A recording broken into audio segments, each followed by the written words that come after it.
It's expansion review time. Yes, really, this early. I know usually I'd wait till the expansion is about to be over, but at this point we've just got what I think is safe to assume the final major content patch where we save reality again. The next expansion is due to be announced 19th of April, and well, I've been on this ride before, I know how it goes, and if history is anything to go by, we have a very long, most likely year-long wait before we get our hands on the new game. It happened at the end of Mr. Pandaria, it happened at the end of Warlords of Draenor, it very nearly happened at the end of Legion, and I don't think any more time passing in Shadowlands would alter anything that I have to say. And I know people see me as the guy that does classic WoW due to the channel, but I've played retail WoW on and off for over 15 years and classic for under 3, so hopefully I do get to have an opinion. Saying that, Shadowlands must be the least I've ever played a retail expansion, without a doubt. Far less than WoD and definitely less than BFA. I actually raided in BFA. Now, I'm not gonna lie, classic WoW existing has been a large contributor to this, but at the same time, despite them both being WoW, they're two incredibly different games. Speaking of other games, the MMO landscape has become vastly more interesting and competitive over the last 2 years. Final Fantasy XIV gains a huge amount of traction and launches an expansion. New releases such as New World saw short-lived success, and the launch of Lost Ark in the West has thus far proven successful as well. Oh, and Shadowlands launched during the ongoing COVID lockdowns on a worldwide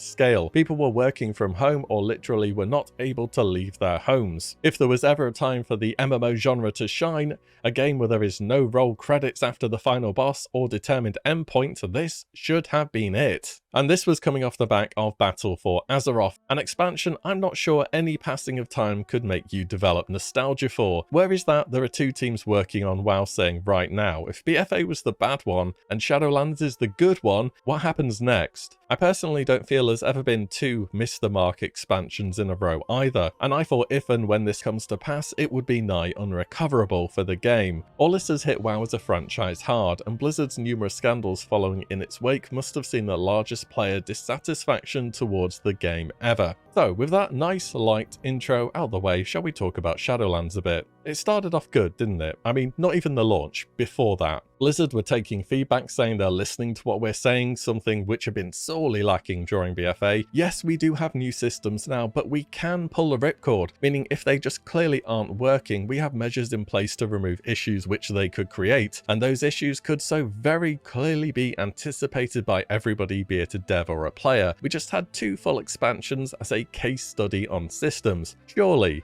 this time it will be different. I feel that there was some inspiration taken from the huge success of classic WoW. Level was squished down to 60, as well as numbers squish, and this is something which happens each new expansion now. In fact, they started out our baseline item level in Nathria as the same as the opening tier of Wrath the Lich King, and Jailer Mythic loot is only 1 item level higher than Lich King 25 Heroic. They unpruned the class flavour from the game, reintroducing totems, auras, poisons, eagle eye, and so on. WoW is getting a huge roguelike-esque feature with Torghast. Shadowlands was a complete blank check to bring back any and every WoW character Blizzard wanted to. They didn't have to do any justification like when they brought back Onyxia for the 3rd time in Blackwing Descent by the 2nd version of Nefarian. This is the world's afterlife, and living characters can go there. Does Bane ever meet Kern, or has he just been AFK in Oribos feeling sad all the time? What about Bolvar and Arthas, Anduin, Varian, Thrall and Garrosh? They could have reimagined literally any encounter or brought back any boss. It's something they have done in the past time and again, and in the Shadowlands it just made sense to do. But there has definitely been some good in the Shadowlands as well. I think the leveling rework has made it a much better overall experience for the newer player or alt enthusiast. Not gonna lie, I'm a bit sad the regular starting zones have been replaced by Exile's Reach. I like the flavour of them and felt as though it set your character apart from others. I guess reworking one starting zone though is a lot easier than however many they have to do now, without even considering allied races. But being able to pick one expansion continent and that getting you all the way to the current expansion is good and makes a much more cohesive experience rather than getting about 2 zones into an expansion and suddenly now you out-level everything and then you have to go and figure out how to get to higher level content. As per usual, appearance-wise, the game looks good. Particularly Ardenweald for me is one of the more visually impressive zones in the Shadowlands. Oh, and the flight path between different zones is a cool addition too. Character customization in Shadowlands got improved massively as well, bringing WoW a lot more up to date when it comes to picking how your character looks, with the likes of more jewelry jewelry, scars, tattoos, hairstyles, and so on. You know customization has a good level of depth to it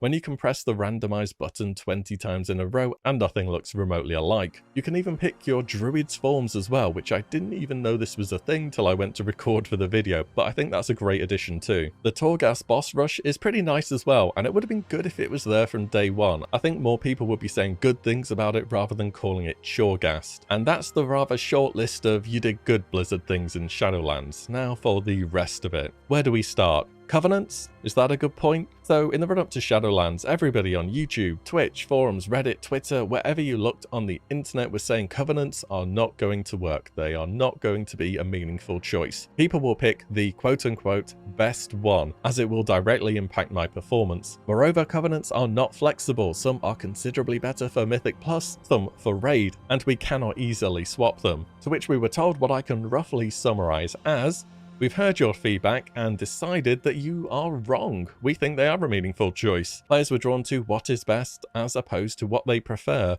and this will always happen. Trying to deny it is just going against human nature.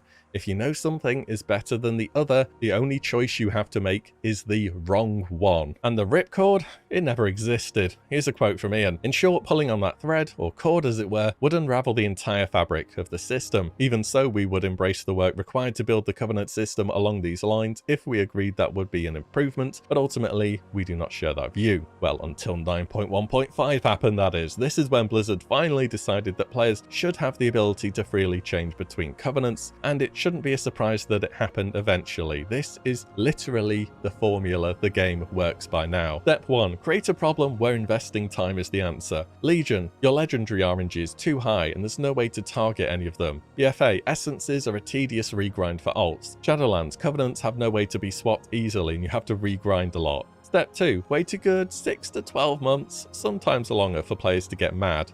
Step 3. Provide an answer by adding a vendor that should have existed from the start of the game. Legion 7.3 currencies and tokens for legendaries. BFA account-wide essences. Shadowlands free swap for covenants. Make problem? Wait, and then add a vendor or NPC to fix. Each time it happens, it feels like a very long-winded, seemingly poorly thought out system, but it's too consistent to just be a mistake. This is the intended game design, and it is just terrible. It's game design for engagement metrics, like the game is too scared that if you step off the treadmill, you will actually take a look at it and think, damn, what happened here? And you know what? By the end of each system expansion, when gearing is easy to catch up and various systems have become account-wide, they actually start to get really fun from a gameplay perspective, and then Blizzard bin everything and try to start again from scratch the next expansion. Think about your main or the last class you used to play in recent expansions. How much has your class really changed from Legion to now without legendaries or covenants or any of the temporary systems? The answer is probably not very much. What else can we touch on? Torghast? It was so praised in the beta phase of the game as something that people could just do for the fun of it, or to try out different combinations of buffs and to mess about. And then instead, here comes your 9% crit and 5% versatility buff instead, on top of Soul Ash to make sure that you have to do this content for legendaries. If it was inspired by roguelikes, then they did one thing that makes absolutely no sense with that in mind: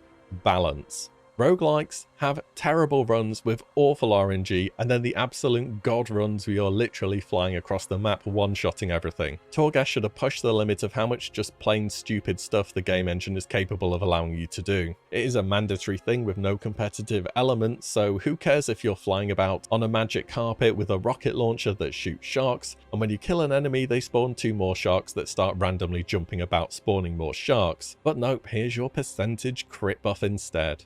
So what else can we comment on in the Shadowlands? Of course, the story. Look, this isn't exactly a lore channel here. I'm no Nobble, but my god, the story.